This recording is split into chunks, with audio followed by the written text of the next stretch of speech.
right? Mm-hmm. That is correct. And it happened 3 days before Kenneth Arnold's sighting, which happened a week and a half before Roswell. Right. So, I mean, it was like bam, bam, bam, bam.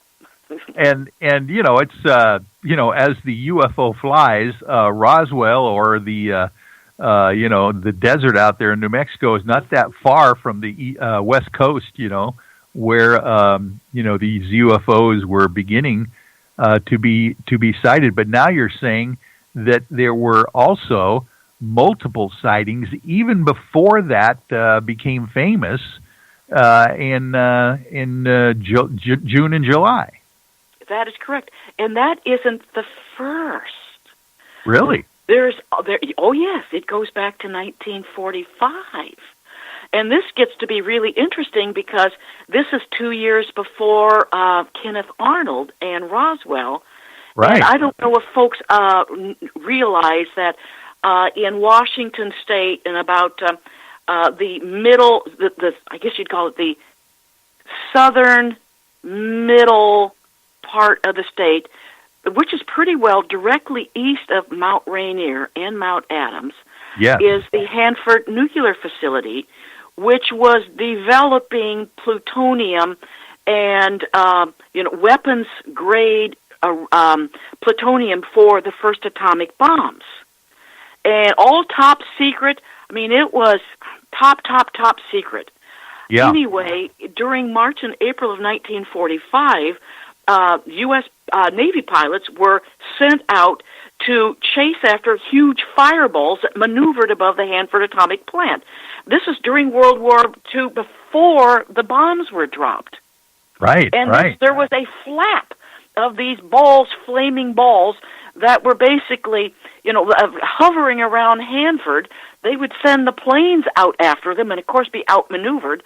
So the whole flap in Washington State, you'd have to say, probably started with the Hanford flap in 1945. So, and it could very well be that one of the reasons why there's so much activity in the state of Washington is because we do have Hanford there. Well, and there you go. And it was there to develop weapons grade, products plutonium. For the plutonium for, the atomic bombs that were being developed. And it's, clearly it was a place of interest to whatever it was that these balls represented. But yes, Washington State has turned out to be an absolutely fascinating place to research.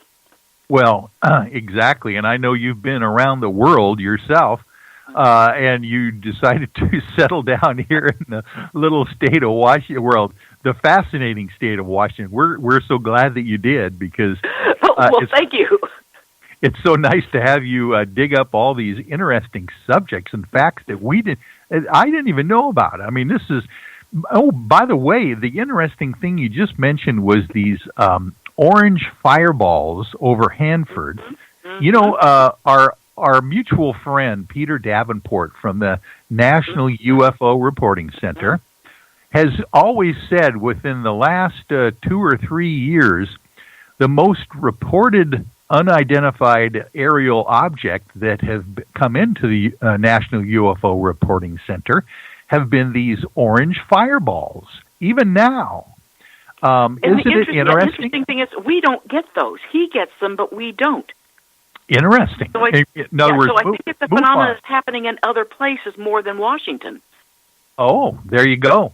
So initially, back in 1945, it was happening at Hanford, but you're saying that the MUFON reports don't reflect that right now in the state of Washington. That's correct. We get, and some. See if I can come across this easy list of some of the objects that are reported, and it's mainly shapes. Yeah.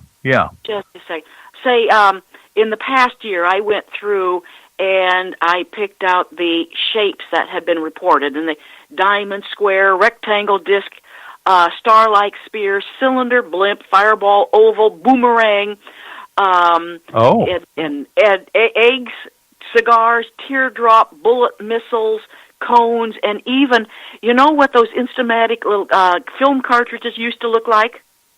Oh, we yeah, even had right. a case like that over Wenatchee, where it was and it was viewed by 12 people who stopped their cars at a green light, and all got out of their cars to look at this, what looked like this huge Instamatic film cartridge.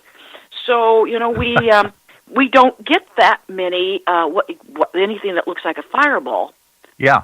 And the ones that Peter has been telling me about is that they're basically large, not small, but pretty large objects that look like they could be a meteor if they were going to come down and strike the Earth.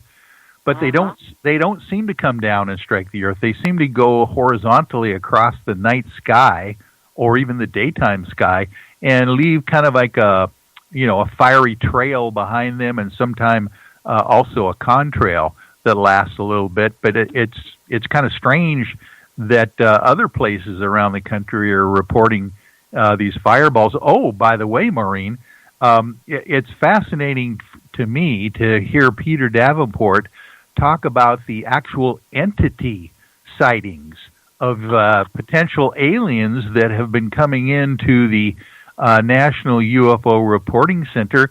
What about yourself and MUFON? Do you ever get entity sightings? Well, most of those are funneled into the Experiencer Research Team program. Oh. People who have, we would, I guess, regard most of them as experiencers, and and because we have two people here in Washington State, myself and another lady who's on the Experiencer Research Team, we often just close the case as information only and transfer it over to the Experiencer Research Team, where it's then investigated as a close encounter rather than whatever the object is. But getting back to Peter Davenport, there was a real incident, interesting incident on July 29th of 2007. See, I have a picture or an image in front of me. He could go back 40 years and give you the exact date and time when something happened. As you know, he's got a phenomenal memory. Yeah. But anyway, there was a green fireball that shot across Washington State. It actually was first reported down in Oregon. And then it shot across Washington State, basically from, it must have been like Pasco. It was reported in Ellensburg, basically on a diagonal going from, say, Pasco up to Bellingham, up to the northwest corner of Washington State, where it disappeared in the Cascade Mountains. And I had a report from a neighboring town that somebody was out in their hot tub and saw this green fireball shooting across the sky. So I actually had a case on this. So in the process of investigating it, I looked into, is it possible that it was a meteor? So I got on the American Meteor Society site and found out that they had 800 reports about this green fireball shooting across the state of Washington. Oh. So I closed the case as a fireball sighting. And then I knew Peter had reported on Coast to Coast that he thought it was something else. So I contacted him and said, this is what the American Meteor Society is saying it is. And he says, that's not what the pilots are saying. So it's here I thought I had this no-brainer case. It was done. It was foolproof. And he says, no, pilots who saw it said it wasn't a green fireball. So suddenly it's like, there is nothing. Anybody who thinks they know the truth concerning anything UFO is deluding themselves. As soon as you think you've got a handle on something, it disappears. Yeah, definitely.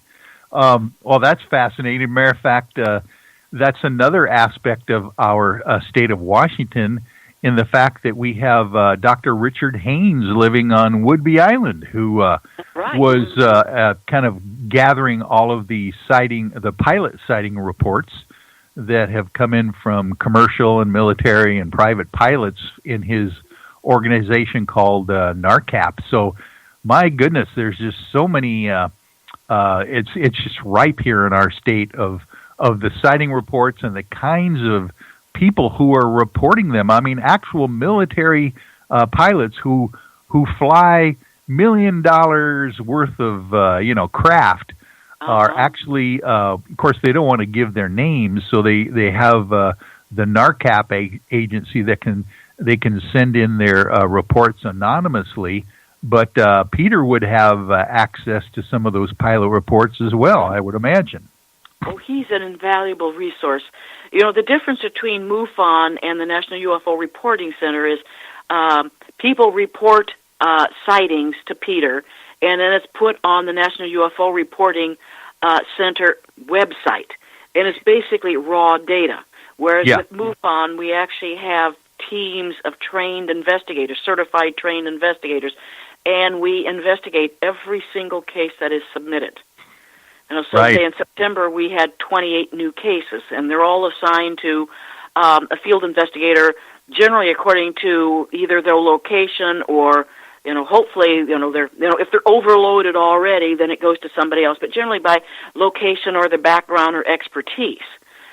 So that we have one field investigator who's a former military test pilot.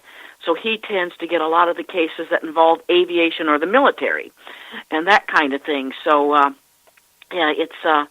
this is Washington State. I had no idea Washington State was so interesting in regards to UFOs till I started putting together this presentation for this MUFON meeting down in Vancouver. And it's like suddenly this door, I'm peeking through the edge of a door, and there's like this treasure trove on the other side that I have to get to.